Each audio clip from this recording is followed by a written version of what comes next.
Bonjour à tous, je vais vous présenter l'exercice 5 du chapitre M8. Donc c'est pas un exercice tout à fait type de l'ensemble des compétences du chapitre 8, qui est consacré à l'induction cas numéro 1, c'est-à-dire circuit fixe dans un champ instationnaire, parce qu'il parle pas du tout de mutuelle, ce qui est quand même un des deux concepts très forts de ce chapitre. Il y a d'autres exercices, typiquement le 8, qui est très important, qu'on fera en TD vendredi, pour vous assurer d'avoir bien compris cette notion. Bon, ceci étant, le cours propose plusieurs applications déjà faites qui parlent de l'inductance mutuelle grand M. Donc là, il est plutôt orienté sur l'inductance propre, ou l'auto-inductance grand L, celui-ci. Au-delà de vous présenter cet exercice, j'aimerais vous rappeler les bonnes dispositions intellectuelles dans lesquelles il faut vous placer quand vous démarrez un exercice. Comment aborder en fait une question, comment rassembler les données, ça fait jamais de mal. Donc, après avoir lu les données, vous vous rendez compte que ça parle quand même pas mal de géométrie et qu'il n'y a aucun schéma de proposé, donc c'est évident qu'il faut en faire un. On vous parle donc d'une spire circulaire de rayon petit a et d'axe OZ. Donc O est certainement ici, bon Z par exemple vers le haut. Le tout étant plongé, alors je sais pas où je le dessine, il y en a partout. Le tout étant plongé dans un champ magnétique de style sinusoïdal, orienté en UZ. Bon, évidemment, il est parfois vers le haut, parfois vers le bas, il n'arrête pas d'osciller. Donc voilà pour la synthèse des données. Donc on vous parle aussi d'une résistance, je peux l'écrire en dessous, R, et d'une auto-inductance grand L. Je rappelle que c'est toujours important d'avoir un schéma qui synthétise l'ensemble des données dans lesquelles vous pouvez piocher pour exprimer les réponses. Ça vous éclaire aussi pour faire le lien entre ce qui est demandé et ce que vous avez via une relation du cours. Donc ça, c'est les données. La question posée ou les questions posées, c'est déterminer I de t. Alors déjà, bon, première interrogation, l'énoncé ne présente même pas I. Bon, ceci étant, vous avez un circuit. Si on vous demande I de t, sous-entendu, c'est évidemment l'intensité qu'il parcourt. Alors il y aurait deux choix possibles d'orientation. Puisque l'énoncé ne précise rien, on en choisit un, si possible déjà en convention main droite avec l'axe, mais bon, ça n'a a priori pas d'importance. Bon, on comprend, on peut déjà, si on a un petit peu de recul, saisir pourquoi le sens de I choisi n'a pas tellement d'importance. Bon, ça semble être bien un exercice de RSF, il y a des choses qui ont déjà l'air d'osciller, donc probablement que tout va osciller au diapason de l'excitateur, de sorte que le sens choisi pour I n'a guère d'importance. Donc la question est trouver I, donc trouver I du temps. Et on précise que cette recherche n'est à effectuer qu'en régime permanent.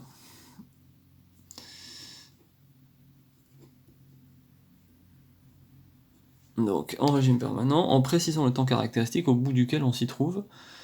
Bon, ça peut paraître un peu nébuleux cette affaire, en fait pas du tout si vous vous rappelez la définition du régime permanent. Le régime permanent, par nature, c'est bien le régime qui commence à partir d'un certain temps, à partir du moment où le régime transitoire est terminé, à partir du moment où la solution particulière est morte. Donc c'est pas incroyable qu'on vous demande de préciser un temps caractéristique à partir duquel le régime permanent est intéressant. Alors pourquoi est-ce que c'est que le régime permanent qui est intéressant ? Ça c'est un peu tôt pour le deviner, même si bon, ceux qui ont un peu de connaissances sur cet objet, la cos oméga t, et qui ont déjà compris qu'on allait être dans un problème de RSF, doivent saisir pourquoi seul le régime permanent sera pertinent.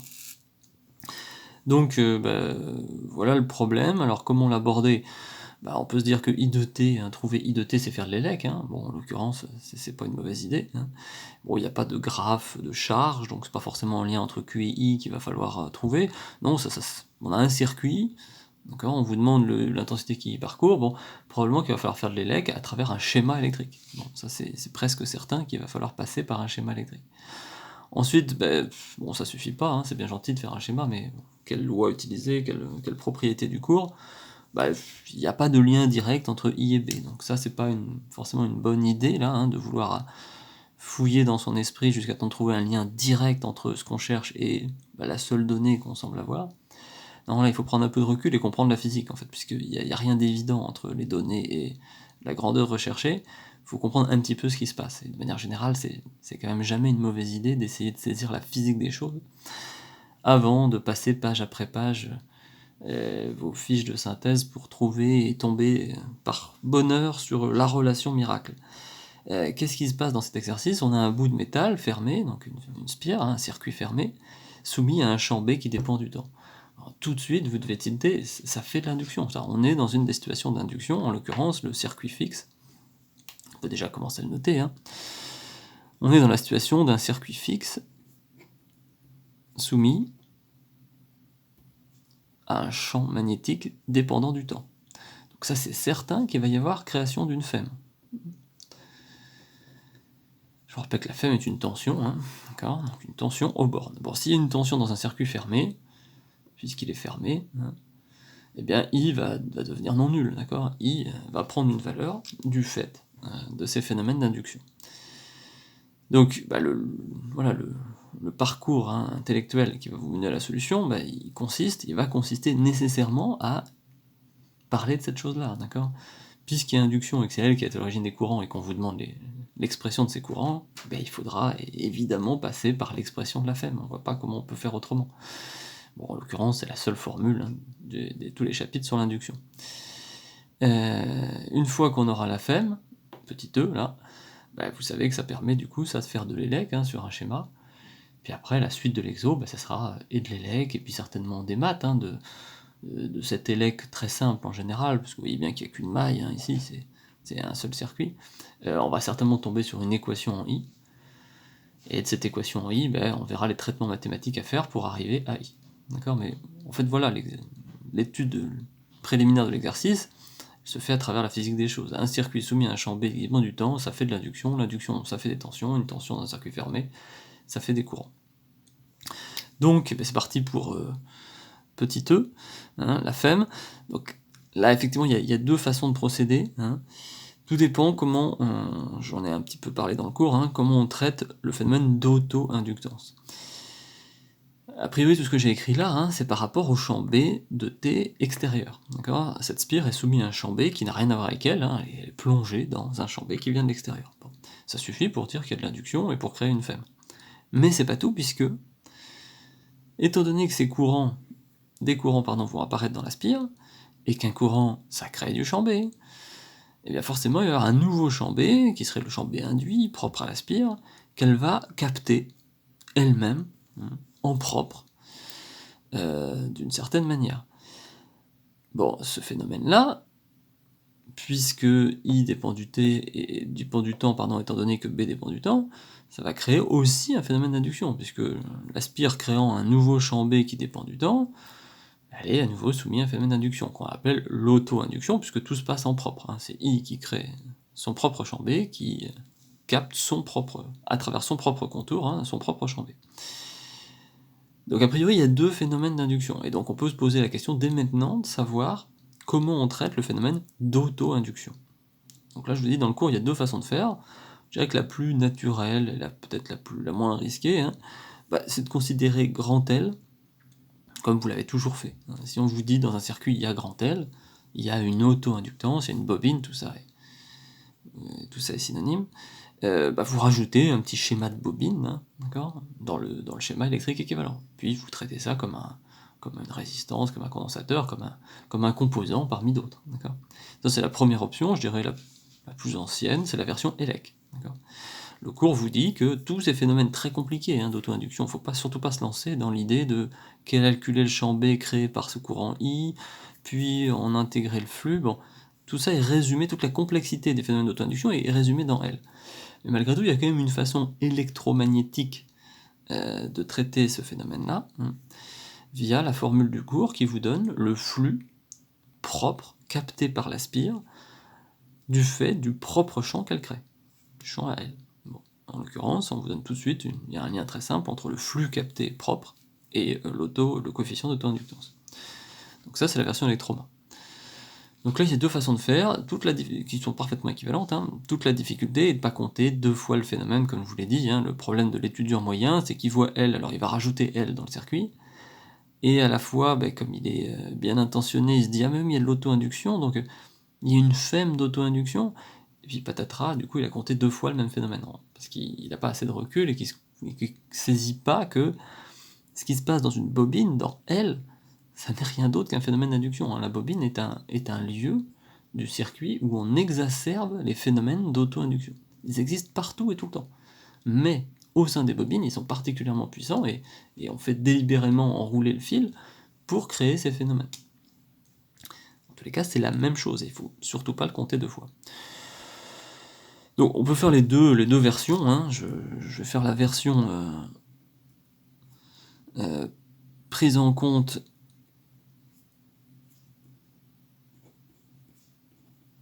de L sous l'aspect électroma. On va commencer par ça, donc ce serait la première possibilité. Du coup, E, ça va être E induction plus E auto-induction. D'accord, il y a 2 phénomènes ici, puisqu'on ne néglige pas les phénomènes d'auto-induction, donc il faut les prendre en considération. Bon, ce n'est rien d'autre que de l'induction, mais enfin, ça simplifie quand même l'esprit de scinder les choses. Donc ça, c'est ce qui se produit du fait du champ principal, le champ magnétique, E. Donc on sait que c'est moins d phi sur dt, avec phi qui sera le flux capté par B, le flux de B, excusez-moi, capté par la spire. Et qu'est-ce que c'est que la femme d'auto-induction ? À nouveau d phi sur dt, moins d phi sur dt, sauf qu'ici c'est le flux propre. D'accord ? Donc on peut indicer les flux, je n'ai pas obligé de faire tout ça, d'accord ? Ça serait le flux capté du fait du champ extérieur, et ça serait le flux capté du fait du champ propre de la spire à travers elle-même. Et donc c'est là que les formules sont très différentes. Dans le premier cas, on utilise la loi de Faraday, ou la définition du flux en fait, excusez-moi, mais donc phi extérieur, il n'y a pas d'autre façon de le calculer que de calculer la double intégrale du flux de B, je parle de ce B là, à travers la spire. Bon, ce qui est plutôt simple ici, on vous dit que B est uniforme, d'accord, donc c'est le même en tout point ds de ma section de spire. Il faut juste faire attention à la convention. Je vous rappelle que le ds est en convention main droite avec I, donc ça veut dire que, je vais peut-être le faire en couleur différente, ça veut dire que ce ds est comme ceci, toujours orthogonal à la surface qu'il décrit, ça c'est classique. Donc vous voyez que ds et b sont dans le même sens, je ne vais pas écrire uz, scalaire uz, tout le monde voit bien que c'est le cas. Il va me rester b0 cos oméga t ds. Bon, et comme je vous le disais à l'instant, j'ai un peu mis la charrue avant les bœufs, ce truc-là est parfaitement uniforme, d'accord, il ne dépend que du temps et pas de l'espace, donc il peut sortir de l'intégrale en espace. Donc ça, excusez-moi, c'est le flux extérieur, n'a pas été précis. Donc ça fait B0 cos oméga t, et puis pi à carré pour la surface de la spire. Donc la formule du flux propre est complètement différente. On ne fera jamais des calculs de flux propre à travers des intégrales, d'accord, c'est trop compliqué, en particulier le champ B créé par une spire de courant, c'est un truc horrible. En plus, il faudrait l'intégrer sur un disque, enfin bref. On ne fait pas ça.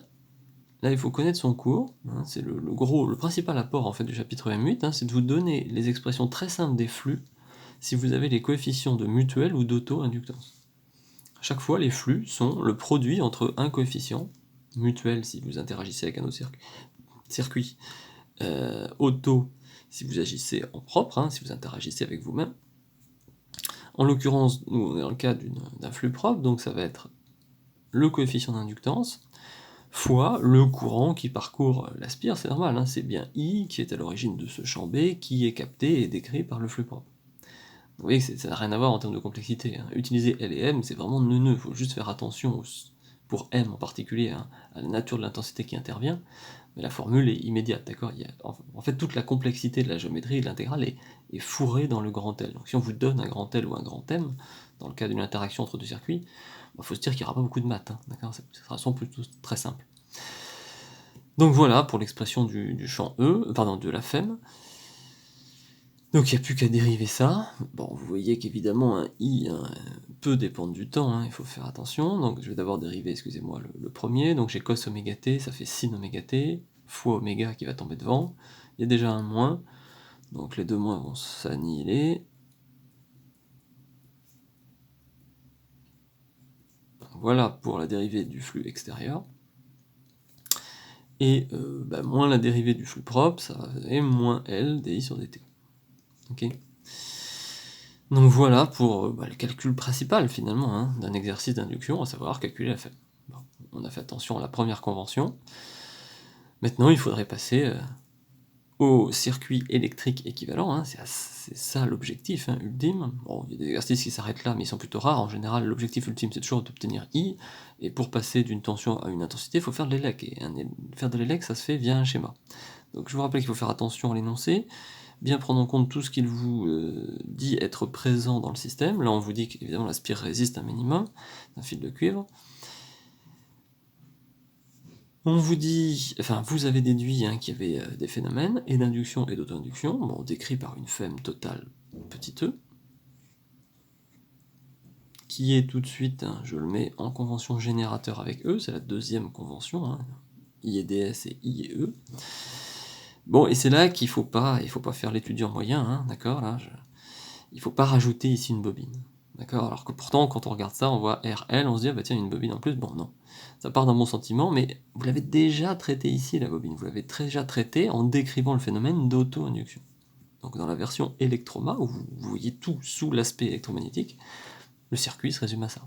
Et donc on aura à nouveau, si je dessine ma flèche en convention récepteur, RI, enfin pardon, E moins RI égale 0. Donc une loi d'émail, hein, va vous donner ça. Bon, je vais pas poursuivre pour pratiquer la deuxième version. Hein. Si on n'avait pas pris l'auto-induction, si on n'avait pas regardé ou lu l'auto-induction sous l'aspect électromagnétique, mais sous l'aspect élec, qu'est-ce qui se serait passé? Je vais faire ici. Hein. Donc version, prise en compte de L sous l'aspect élec.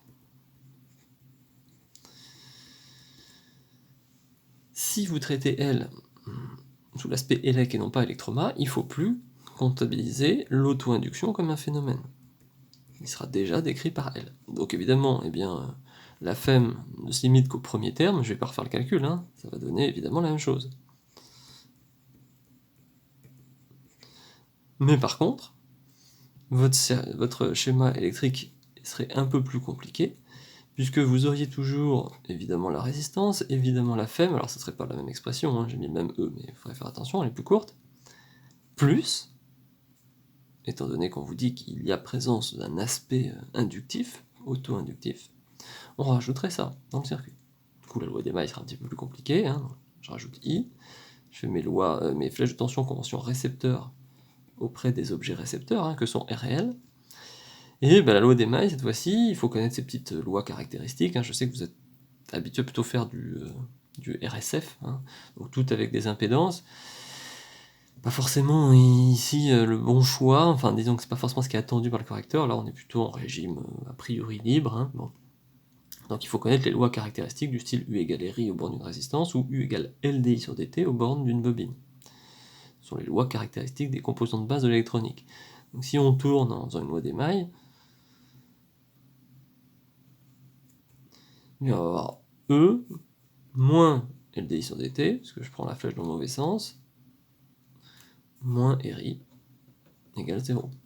Bon, et évidemment, hein, si vous dépiotez le E et que vous rajoutez ce terme-là, vous obtiendrez la même chose dans les deux cas. Mais surtout, ne pas compter deux fois le phénomène, bien comprendre que ce que vous appelez L en élec, c'est juste un endroit où il y a de l'auto-induction, une femme d'auto-induction décrite par ce flux propre. Ok, bon, donc la partie physique hein, est terminée. Maintenant, vous voyez bien ce qui se passe, hein, qu'on soit là ou là. Hein, on a bien une équadif en I, donc pas de chance. Hein, bon, pas aussi simplement que dans les exercices précédents. Aïe. Moi, je m'auto-excite, hein, excusez-moi.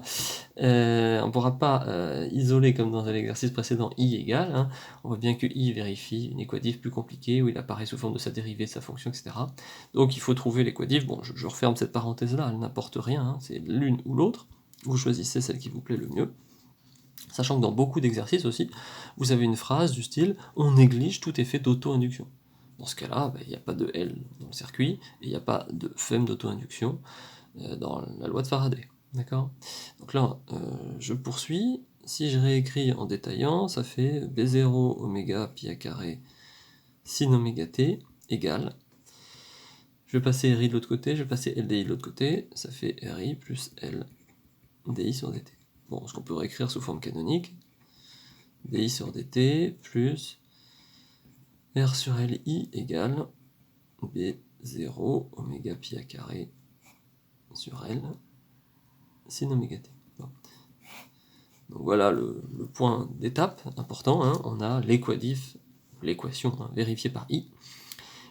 Bon, et c'est maintenant qu'il faut peut-être relire effectivement ces choses un petit peu sibyllines qui étaient dites par l'énoncé. On considérait uniquement le régime permanent, on précisera le temps caractéristique au bout duquel on s'y trouve. Bon, il s'agit de se rappeler des maths, là. Comment est-ce qu'on résout une équadif de ce style-là? Elle est clairement du premier ordre, mais, regardez la tranche du second membre, on a quelque chose qui doit faire tilt, hein. Vous avez un second membre non constant, et même sinusoïdal du temps. Ça, c'est la marque du RSF, d'accord? C'est un exo de régime sinusoïdal forcé, hein. Le second membre, qui est l'excitateur, est de style sinusoïdal. Et ça doit vous faire comprendre pourquoi on étudie que le régime permanent. On n'a jamais étudié les régimes transitoires, les solutions générales, hein, en RSF, parce que c'est trop compliqué et pas intéressant. Le RSF, c'est un truc récurrent, enfin je veux dire, les choses oscillent depuis la nuit des temps, entre guillemets, et c'est pas les tout premiers instants d'établissement des courants ou des tensions qui sont intéressants. C'est le régime de croisière, d'accord?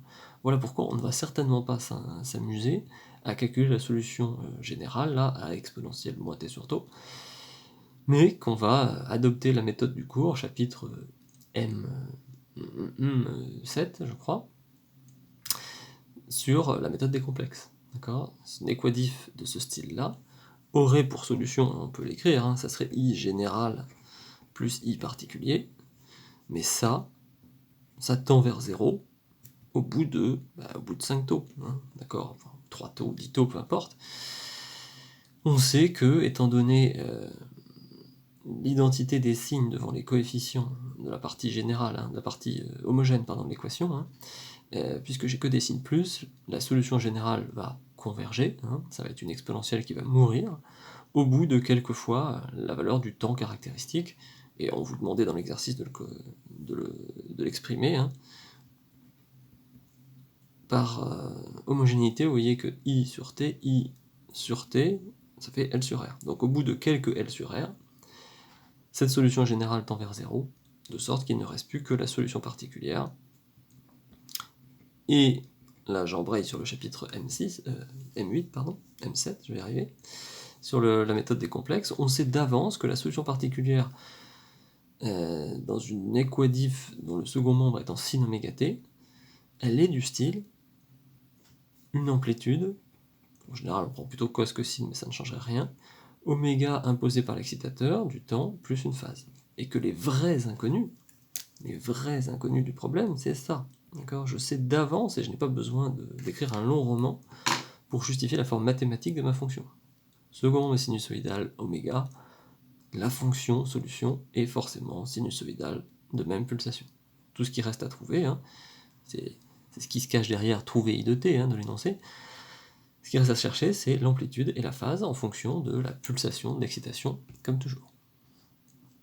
Donc, méthode des complexes, il faut passer cette équadif au complexe, il faut passer sin oméga t au complexe.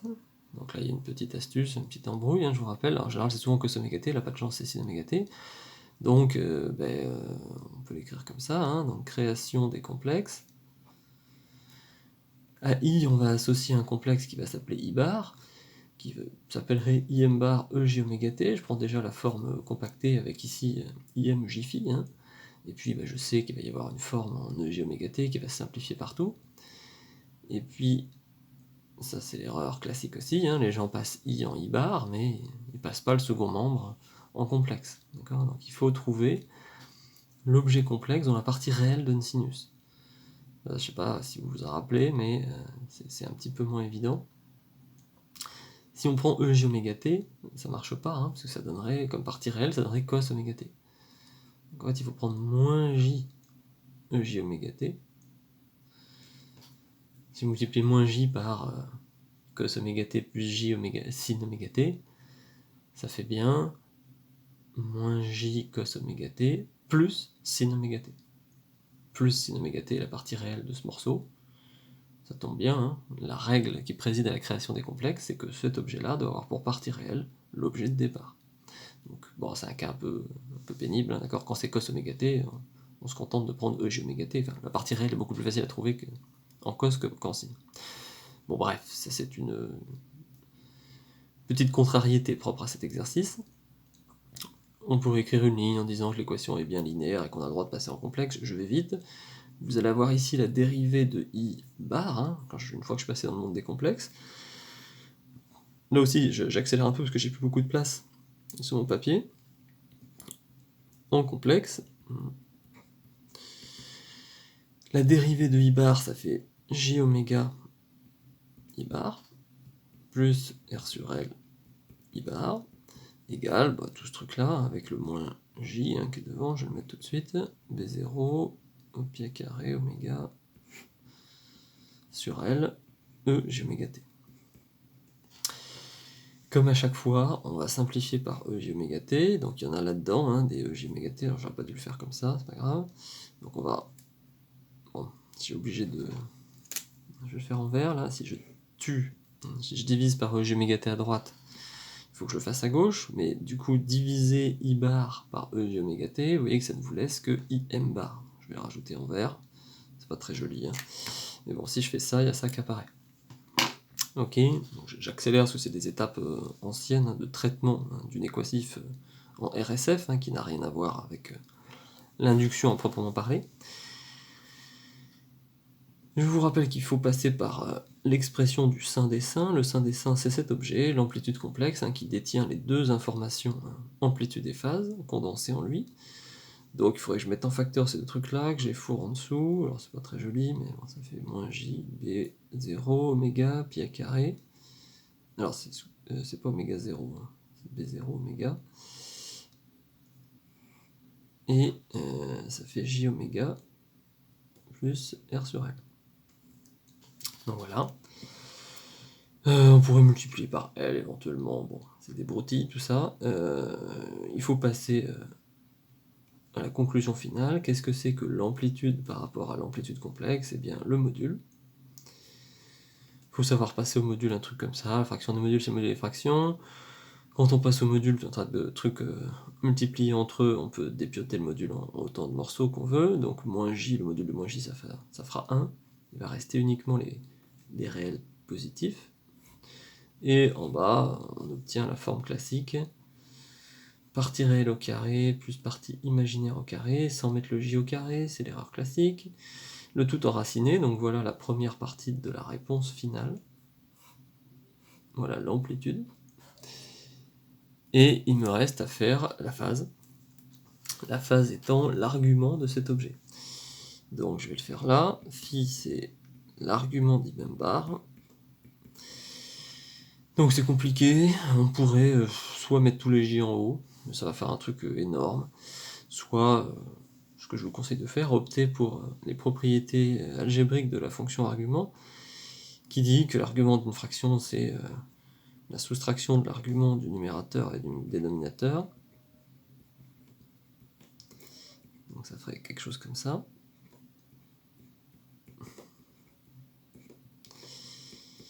Ici, on a un nombre complexe très simple, puisqu'il est imaginaire pur, négatif.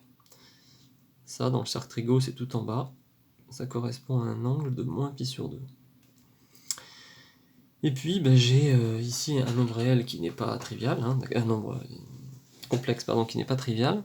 Je peux pas dire que d'emblée, comme ça, sa phase vaut ceci ou cela, ça n'a aucun sens. C'est une phase numériquement pas facile à estimer, d'accord.